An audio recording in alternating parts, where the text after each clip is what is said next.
जय श्री राम दोस्तों, आज मैं लाई हूँ आपके लिए एक नया कहानी जिसका नाम है टैक्स।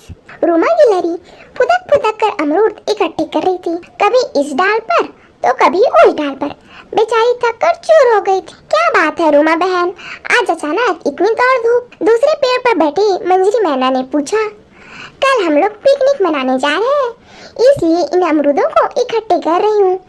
मैं नदी किनारे वाले मैदान में तुम्हारा इंतजार करूंगी, ठीक है? मैं जरूर आऊंगी, मंजरी खुश होकर बोली। मैं तुम्हारी सहायता करती हूँ, कहकर मैना भी अमरूद तोड़ने लगी। पता है उस मैदान के झूले और नर्म घास का बिछावन है, रूमा उसे बता रही थी।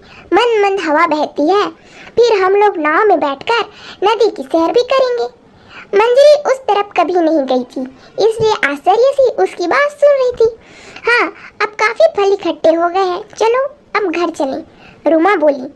फल की बोरी उठाकर वे जैसे ही आगे बढ़ी कि उनका रास्ता मोटू बंदर ने रोक लिया। तुम दोनों यहाँ क्या कर रही थी? क्या तुम्हें मालूम नहीं कि ये मेरा इलाका है? हम तो बस पेड़ से अमरूद तोड़ने आए थे, रूमा बोलकर आगे बढ़ते हुए बोली। अमरूद का नाम सुनते ही मोटू के मुंह में पानी आ गया। वह खुद भी कई दिनों से अमरूद खाने की फिराक में था, पर अमरूद ऊंचाई पर थे, इसलिए आलस्यवश वह उन्हें तोड़ने से कतरा रहा था। उसने चाल चलते हुए कहा, मेरे इलाके में अमरूद तोड़कर ले जा रही हो, लाओ निकालो मेरा टैक्स। कैसा टैक्स मोटू?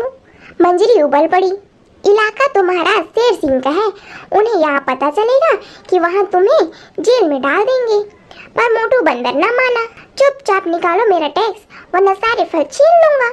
मोटू की इस धमकी पर मंजरी पर तो कोई असर नहीं हुआ, पर बेचारी रूमा डर गई। अलग ले जाकर मैना से बोली, इसे आधे फल दे देते हैं, वरना ये हमें सताएगा। देखो ना कितना ताकतवर है।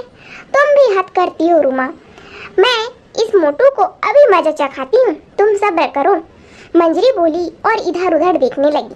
तभी उसे रानी मधुमक्खी दिखाई पड़ी, जो अमरूद के फूलों पर पराग लेने आई थी।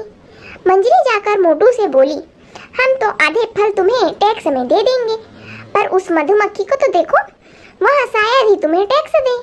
मोटू बंदर तैस में आकर बोला, ठहरो, मैं अभी जाकर उससे भी टैक्स मांगता हूँ। वहाँ जाकर मधुमक्खी से बोला, यह मेरा इलाका है, निकालो मेरा टैक्स। रानी मधुमक्खी उसकी इस अटपटी बात पर हंस पड़ी।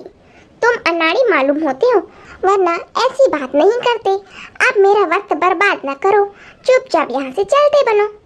अरे पिग्गी मक्खी, तू मुझे धमकाती है? ठहर, मैं तुम्हें मजा चखाता हूँ। बंदर उस पर झपट पड़ा, पर मधुमक्खी कहाँ पकड़ में आती, फुर्र से उड़ गई।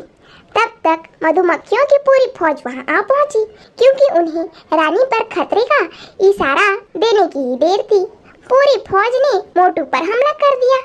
हाय मैं मरा, चीखते हुए बंदर वहां से भाग। धन्यवाद बहन, मंजरी और रूमा ने मधुमक्खी से कहा। कल तुम भी हमारी पिकनिक में शामिल हो सकती हो।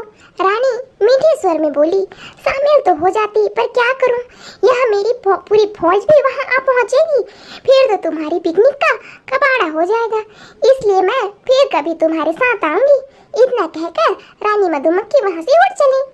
कहानी पसंद आए तो वीडियो को लाइक, चैनल को सब्सक्राइब और प्यार कर कमेंट कर दीजिए।